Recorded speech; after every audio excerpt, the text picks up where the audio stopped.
Bene, buonasera a tutti. Io voglio andare un po' più nello specifico dell'argomento di questa sera, no? Quindi di questa centrale qui a Casini d'Iosta. Permetto che ero titubante se intervenivo o meno questa sera, per un motivo molto semplice. Vedete, per quanto riguarda questo percorso, noi ci siamo attivati e ci stiamo lavorando su tutti i tavoli possibili, no? Affinché questo percorso, questo progetto della centrale qui nella zona ZIPA di Casini d'Iosta, quantomeno venga rimesso in discussione. E vi garantisco, vedete, che di incontri ne abbiamo fatti veramente tanti, abbiamo incontrato tutti gli enti e tutti i soggetti che in qualche modo sono interessati a questo percorso, anche con il nostro avvocato. E penso che a questo punto noi, ma così come penso anche il nostro avvocato, ci siamo fatti un'idea abbastanza chiara di quello che è successo, quello che è oggi la situazione. Ma tutto ciò esclusivamente per avere in mano quanti più elementi possibili affinché il ricorso che noi stiamo portando avanti, no, insieme all'avvocato, abbia i risultati che noi speriamo. Quindi quello, quantomeno, che questo impianto venga rimesso in discussione. Tutto il resto in questa fase non mi interessa. A me oggi interessa solo questo. Vedete, lo diceva poco fa il sindaco Olivetti, in questa fase si stanno aprendo molti scenari sul discorso del trattamento dei rifiuti, ma molti. Non voglio parlare della TARES, ha fatto un passaggio poco fa il sindaco Olivetti, ma è una nota veramente dolente, penso che vedo anche gente di RIPE che in questi giorni magari hanno ricevuto anche la bolletta, quindi sappiamo, no, che il panico che sta generando, così come lo generano gli amministratori. Se avete ragione, purtroppo non è tutto colpa nostra.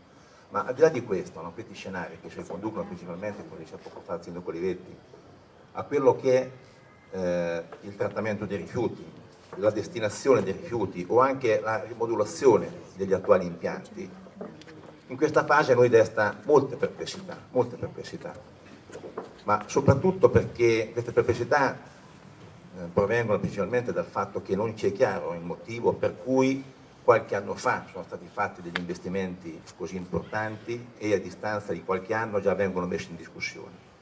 Così come non ci è chiaro quello che è il progetto per quanto riguarda la destinazione dei rifiuti, a partire dal secco fino all'organico. Quindi questa è la perplessità e vorremmo che tutto ciò venga reso chiaro.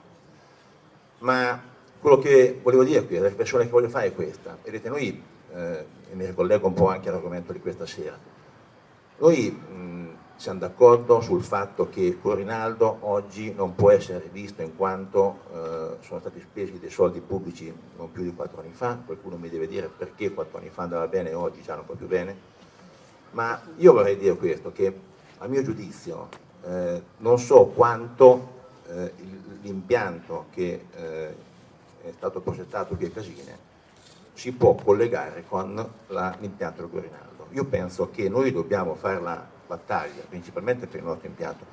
Io sono d'accordo con il sindaco Olivetti quando si dice che quell'impianto non può essere trasformato perché è uno sperpero di denaro pubblico. Sappiamo tutti quanto, e questo è giusto, c'è ragione. Però non vorrei correre il rischio che se noi facciamo la guerra all'impianto di Corinaldo, e non siamo noi forse a vincerla, forse non è nemmeno questa la sede per discuterne, rischiamo che l'impianto venga fatto lo stesso, perché a mio giudizio l'impianto di Corinaldo va mantenuto, ma se quello va chiuso perché poi possono emergere non so che scenari che si chiude, questo non vuol dire che l'impianto deve venire a Casino, non c'entra niente. Qui non ci viene comunque, perché qui non va bene, non perché c'è Corinaldo, non va bene perché non è giusta la sede, perché non c'è la viabilità, perché ci sono... questo è il motivo. Quindi la nostra guerra è precisamente su questo. L'impianto qui non ci va per 1000 altri motivi, a prescindere dal fatto che l'impianto che sono vicino a noi vanno chiusi o meno. Quindi questa è la battaglia che dobbiamo fare noi, secondo me. E questa che, dove tutti qua, quindi vorrei che da questi incontri che noi facciamo, io ne farò uno poi anche a settembre, ma lo farò quando ritorna l'avvocato, perché in questo momento è fuori, quindi voglio fare degli incontri proprio tecnici, specifici, non obiettivi. Ecco, vorrei che da questi incontri, e giustamente, come diceva il sindaco Olivetti, è importante che ci siano anche altri interlocutori che sono comunque interessati, quantomeno vanno invitati, no? Perché è importante che ci siano, e mai si esprimono verso la gente, sapere come la pensano.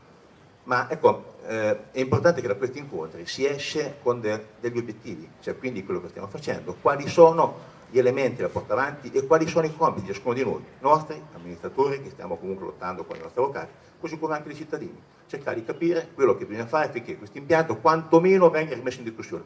Vedete, la nostra perplessità su questo impianto si riconduce principalmente a questo. Noi non abbiamo bene in chiaro il progetto di questo impianto. Non sappiamo oggi, no, in virtù dei passaggi che ci sono stati, se questo impianto è una risorsa o genera problemi. Non lo sappiamo. Quindi chiediamo che venga rimesso in discussione per questo. Poi tutti quanti insieme lo valutiamo. C'è una risorsa, va per tutti. Se no, va fatto da un'altra parte. Quindi questo è il motivo per cui noi ci opponiamo. E vorrei che da questi incontri si esce con delle idee abbastanza chiare su come poi proseguire affinché ci siano queste opportunità. Grazie.